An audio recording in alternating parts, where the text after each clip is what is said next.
Alors, la gardienne de la forêt, c'est l'histoire de Diana. Diana a 13 ans quand son frère Silvio se fait assassiner par les bûcherons illégaux. Et elle va décider donc de reprendre le flambeau, de devenir à son tour une gardienne de la forêt. Mais évidemment, c'est une fille, elle a 13 ans, donc ça ne va pas être une entreprise facile.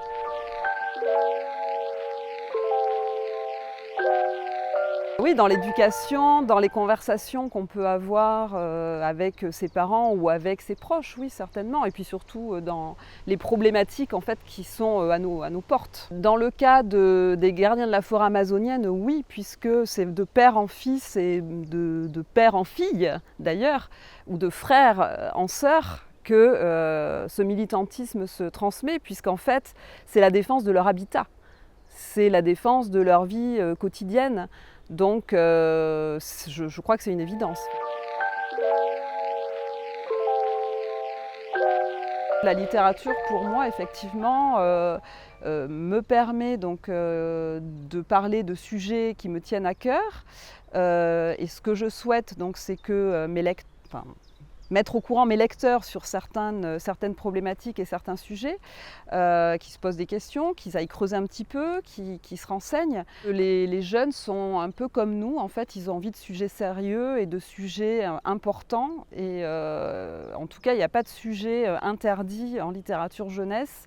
Tous les sujets sont abordables, tous les sujets sont importants et les jeunes sont demandeurs de ces sujets graves, entre guillemets.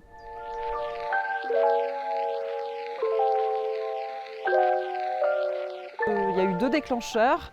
Donc le premier déclencheur, c'était en 2019. Donc j'ai lu un article dans le Courrier international qui parlait d'un certain Paulo Paulino Guajajara, donc un jeune homme de la tribu des Guajajara, donc au Brésil, et qui vivait dans la forêt amazonienne et qui faisait partie donc, de cette association des gardiens de la forêt. Et donc ce jeune homme venait de se faire assassiner d'une balle dans la tête par les bûcherons illégaux, simplement parce qu'il essayait de défendre sa forêt contre les attaques de ces bûcherons. Je me suis rendu compte progressivement qu'il y avait beaucoup de gardiens de la forêt qui étaient assassinés. Donc ça a été une première ébauche. Je me suis dit, bon, voilà, il y a quelque chose qui m'intéresse dans ce sujet-là, je mets de côté. Et en juillet 2022, donc le 12 juillet, j'étais dans mon jardin, donc à la Brède, et j'ai vu depuis mon jardin le premier feu de cet été d'incendie, le premier feu donc de l'Andiras. Et donc il était à peu près 22h30 quand j'ai vu cette boule de feu qui démarrait dans la forêt.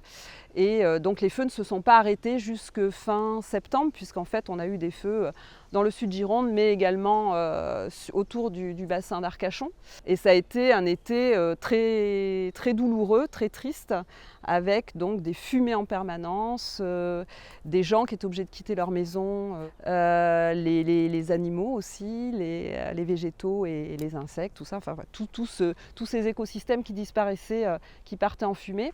Et cette colère que j'ai ressentie à ce moment-là, j'ai eu envie de l'utiliser pour écrire sur les feux de la forêt amazonienne et sur la destruction de la forêt amazonienne, en me disant, de toute façon, voilà, ce sont nos forêts dans tous les cas, la forêt brésilienne et la forêt des Landes, ce sont nos forêts. Voilà.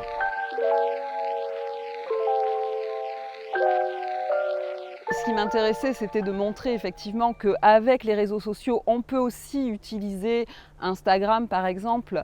Par exemple, Diana utilise Instagram pour communiquer avec le président du Brésil. Elle peut contacter des gens qu'elle n'aurait pas pu contacter autrement. Elle est également contactée par un journaliste. Donc, tous ces réseaux permettent quand même de tisser des liens qu'on n'aurait pas pu tisser autrement, et peut-être effectivement de pouvoir parler de problématiques au monde entier. Donc c'est le bon côté des réseaux sociaux.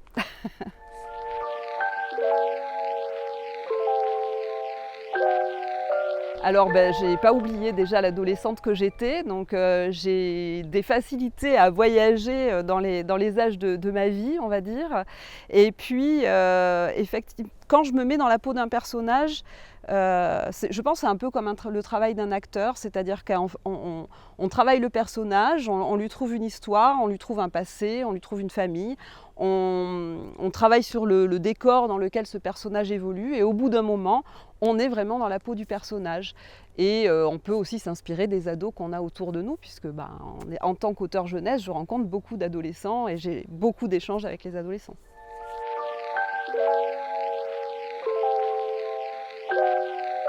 Moi, ce que j'aime, c'est, une fois le livre écrit, pouvoir rencontrer les lecteurs et échanger, discuter, répondre aux questions, mais leur poser aussi des questions et voilà, que ça marche un petit peu dans les deux sens. Et je trouve que c'est très très enrichissant, une fois qu'on est sorti de la grotte de l'écriture, de pouvoir échanger autour des thématiques du livre et surtout ces thématiques-là qui sont actuelles.